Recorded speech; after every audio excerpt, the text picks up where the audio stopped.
In our last two recordings, we're going to be looking at the plan change process, specifically at the ending stages where we're looking at evaluation and endings or termination of the group process.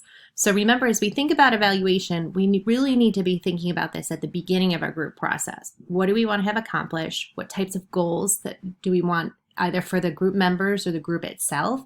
And how are we going to get there? So in this recording, we're going to look more specifically at evaluation and sort of a twofold piece of this, because we're both going to look at research as well as evaluation. And I know sometimes when I say that word research, it makes us a little bit nervous about what are our skills and ability to do that. But when we're looking at the group process, we want to know a couple of things. We want to know, are we approaching our group with evidence-based practice, meaning the activities, the content, the information that we're providing. We're going to draw from the literature, we're going to draw from the quality of our design, or perhaps our theory that informs the way that we're going to implement our intervention, and is it the best practice? We're also going to be looking at evaluation and understanding the individual members getting what they need out of this. And so we have to be careful about what it is that we're going to pick for our evaluation, because some constructs, such as things like self-esteem or developing relationships, are harder to measure. So what pieces of that can we think about measuring? So instead, maybe we're measuring ability to develop coping mechanisms or reducing stress. Some of those are easier constructs to measure. So we know that we want to do evaluation, but the question is, why do we want to do it? Well, there's many benefits to evaluation. First is we want to know if our intervention itself is effective, because why do a group if it's not going to make a difference? We can also evaluate ourselves and our leadership skills. So if we're facilitating a group either by ourselves or co-facilitating, what changes could we make to the process, or what could we do differently next time to have better outcomes? Our evaluation also might help inform our funders or the agency itself. If you're trying to sell or talk about why a group is important to your agency, we want to be able to have evidence to support that it's effective. We want to know if our members are making a difference and there's changes in what they're doing, and is it cost effective to be implementing a group. So before we start our evaluation, we want to take some different perspectives. First, we want to think about the agency itself. Do they value evaluation? They should, because we want to know if we can prove or demonstrate that the group is effective, we can perhaps get more funding to implement those groups. We also can advertise or solicit members to join our group by saying that it's effective. But we also need to understand that doing solid, strong evaluation does take time, right? We need time to collect data, we need time to administer perhaps instruments, and we need time to assess or understand the results of those instruments. And then we need to ensure that we're selecting tools that will help us measure what it is that we're trying to accomplish, what goals we are trying to have, or what outcomes we want to see. So that leads us to the question of what types of data should we collect? And so we want to be collecting both information of qualitative as well as quantitative data, as well as formative and summative evaluation. Remember, formative is the information that's going to tell us along the way, or forming, are we making a difference? And summative is going to say at the end what the outcome was. So some of the things that we could collect are things like self-report or interviews from our members. We could look at our case notes. After each group, we're probably documenting who participated and at what level. We might use some scaling questions or some standardized instruments or questionnaires. We can collect information on attendance. That would be just some general quantitative data that we can say how many people attended and how often. And we can also look at goals. Remember, we looked at the goal attainment scale in 301, and that might be another way to demonstrate what types of data is being collected. So good evaluation starts with good planning. So we said that we want to start at the beginning to understand what it is we want to accomplish at the end. And so this is where your knowledge and skills will come into play. So perhaps we start by looking at what are other similar programs or similar groups that are being implemented. So if we're looking to do a relationship group with teenagers, are there other groups that exist already? And we can draw from that data. So we want to look to the literature, to journals, to find out what are sort of best practices, what has been done before in this particular area, and how could you replicate it or change it to meet your group's needs. You can certainly go to conferences and workshops to find out more, look to supervision or colleagues to find out what they've done in this realm as well. Also, doing a good solid needs assessment is a good place to start as well. We don't want to start a group with relationships if we find out that maybe there's already 3 or 4 groups in the community that address relationships. What good would that be to add another relationship component? Unless we find that there's a gap and maybe there's no relationship groups for young boys, and maybe that might be a need to help fill that gap.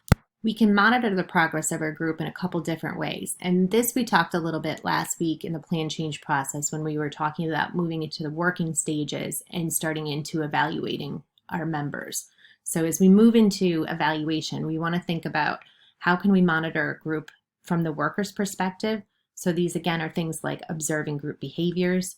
We might be doing things, this would even be where a process recording might fit in, although those are certainly lengthy and time consuming, but process recordings can identify for the worker what is working well in the techniques they're using and how they might change their responses.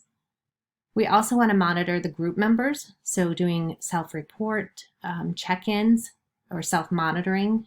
How did things go last week? What tools did you try using from last week to this week? We can do some Likert scaling questions as well. And we can also be thinking about using standardized measurement tools.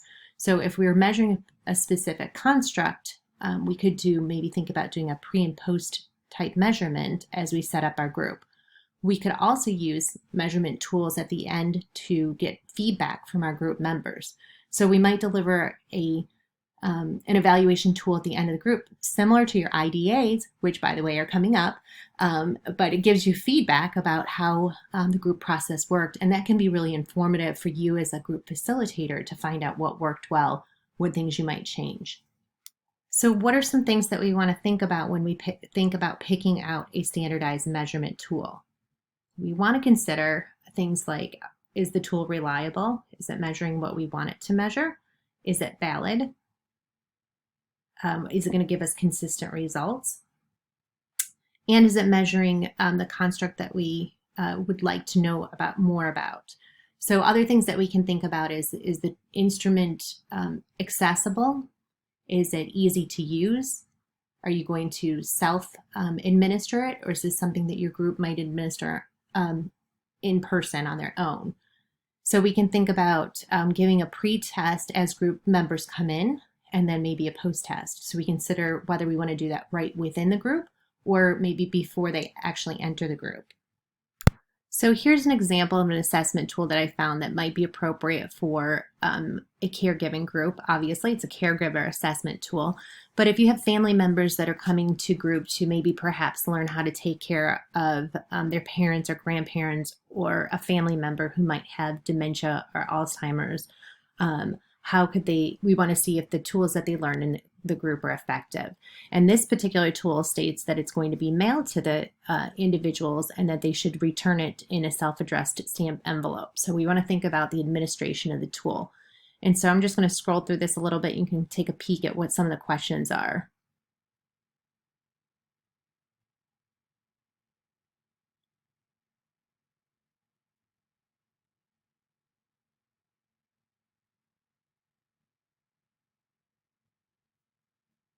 So these are some ways that we can gain data. It's a really short and simple tool. We could find ways to administer this online. So we might use a SurveyMonkey or some electronic type of format to administer surveys to post group or pre and post group. And certainly the challenges in terms of getting response rates back. So it does kind of take some effort to ensure that we get enough data back that we'll be able to use this information in a way that's informative. So finally, what I want to share is the information that we gain from doing evaluation can be used to inform how we develop or change our group the next go around. And so you'll sort of see this cyclical idea of where we identify an issue or concern. If we use the caregiver support, for example, we might identify that there's a need for parents or adults to help their aging parents. And so we gather literature, or, what's the most effective way to help support caregivers. We begin to look at a needs assessment. Are there other groups that provide this in the community? And if not, then we look to maybe develop a new program or a new methodology that maybe we want to test out to see if it's effective. We implement our evaluation, and we evaluate it along the way. What's working formatively, and then finally what's working or not working summatively, and then do we need to make modifications to the program or the intervention that we have? And then we go about doing it all over again. So it's important that we utilize evaluation, and again, just reminding that we want to think about this at the beginning and setting it up strong. And just a little peek into next year, you'll be doing this in your research methods class, which will tie directly into your field, and you'll be identifying a research project that you can implement in field and hopefully be able to provide some good feedback to your field placement. So a little sneak peek into next year. All right, so stay tuned for termination.